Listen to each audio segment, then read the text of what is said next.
దేవుడు ఆడుకుంటాడండి. ఆట బొమ్మలం మనం అనక్కల. పూర్తిగా ఆట బొమ్మలం కాదు. దేవుడు ఆడుకుంటున్న మాట నిజం, కానీ మన కర్మఫలాల ప్రకారమే ఆడుకుంటాడు.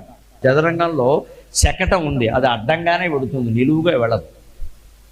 ఏనుగు ఉంది, నిలువుగానే వెడుతుంది, క్రాస్గా వెళ్ళదు, అది వంకరగా వెళ్ళదు. శకటం ఎప్పుడు వంకరగానే వెడుతుంది. ఈ చదరంగం ఆటే ఆడుతోంది అమ్మవారు మనతో, వాళ్ళ ఆయనతో కలిసి సరదాగా. కానీ మనం తెలుసుకోవలసింది ఏమిటి అంటే, మన స్వేచ్ఛ మనకు ఉందండి ఇందులో.